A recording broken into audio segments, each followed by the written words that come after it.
Haverin aluehan on noin 50 hehtaaria ja tuli kunnan omistukseen 1960-luvun vaihteessa. Vuoksenniskahan aloitti täällä 1935, tietysti rakentamalla kaivosta, rakentamalla työväillä asuntoja. Kaivos avattiin 1942. Sitten 1957 vuonna Vuoksenniska ilmoitti, että nyt he lopettaa täällä kaivostoiminnan. Ei sen takia, että täältä olisi malmit loppunut. Täältä ei loppunut kulta eikä mikään muukaan, mutta kaivos tietysti työpaikkana on semmoinen, joka vaati jatkuvasti kunnostamista ja laittamista. Ja ympäristömuutoksia alkoi silloin tietysti tulla, joten he katsoivat, että ne on niin suuret ne kustannukset siinä, että he lähtivät Tammisaareen Jusseröhön. Se oli heille pettymys. Siellä avattiin kaivos 1960 ja lopetettiin 67 tuottamattomana. Että siinä kävi näin. Tietysti tämä oli Viljakkalan kunnalle silloin. Tämähän oli katastrofi suorastaan. Täällä oli noin 3000 vähän yli asukkaita, kun kaikki kaivosväki, perheet ja kaikki siihen liittyvät olivat muuttaneet pois ja mentiin 60-luvulle. Alkoi maasta muutto vielä kaiken lisäksi, lähdettiin Ruotsiin ja Suomessa eri taholle, mistä nuoret löysi sen oman paikkansa, niin Viljakkalan asukasluku oli 1700. Että tämä oli niin alhaalla, mutta matkailua on sitten tässä harjoitettu kaiken aikaa. Ja Viljakkalan aikaista historiaa eikä Haverin historiaa ei voida ohittaa niin, ettei me palata ja aloiteta tästä rautamalmikaudesta. Tähän kuuluu kumminkin osana rautamalmikausi ja tässä on yksi avolouhos. Täällä on kaikkiaan näitä rautamalmi-ajalta olevia tämmöisiä avolouhoksia, niin niitä on 5 kappaletta.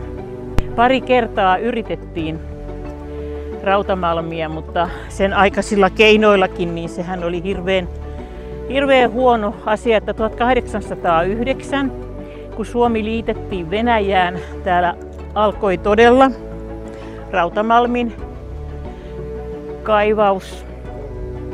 Tampereelle perustettiin masuuni, suurin piirtein paikalle, missä Tampella nykyään sijaitsee. Ja sieltä työväkeä siirtyi tänne ja masuunin omistajille luvattiin 20 000 hopearuplaa, kunhan täältä saadaan rautamalmia sinne masuuniin 4000 kippuntaa, mikä oli aivan valtava määrä, kun yksi kippunta on 170 kiloa. Ja nyt kun on päästy rauta-ajasta eteenpäin, niin siirrytään vuoteen 1935, jolloin Vuoksenniska aloitti täällä sitten varsinaisesti kaivostoiminnan, johon erittäin suurelta osalta sitten tämä kulta liittyy. No niin, nyt me on saavuttu tähän avolouhoksen ääreen. Avolouhos, joka on noin 120 metriä leveä ja noin 80 metriä syvä, on tähän muodostunut sitten, kun myöskin avolouhoksesta louhittiin malmia. Tuo vihreä väri tulee edelleen siitä, että maaperässä on edelleen runsaasti kuparia. Ja nykyään tätä avolouhosta hallitsee sukeltajat, joiden toimipiste tavallaan on tuo toisella puolella. Ja tämä lautta, jonka te tuossa keskellä näette, niin se on vapaa sukeltajien paikka. Tässä on näitä niin tuolta lähteviä, kun tuolta kaivostornista, mistä kuljettiin sitten tonne alas kaivokseen töihin, kaivoskäytäville. Ensimmäinen työtaso oli noin 50 metriä syvässä ja seuraava 100 metriä. Ja niitä on täällä kaikkiaan noin 3 kilometriä. Tässä ympäristössä on tätä nyt tietysti suurimmaksi osaksi vedellä täyttyneitä. Niin kuin mä jo kerroin, niin malmihan täältä ei loppunut. Täällä on jatkuvasti tehty kaivauksia, valtauksia on olemassa. Ja tosiasiahan on se, että rahaa löytyy aina maailmalta, jos kullasta on kysymys. Sitten tuotantoluvuista 300 kiloa kultaa vuodessa täältä saatiin, samoin noin 300 kiloa hopeeta ja 180 000 tonnia kuparia.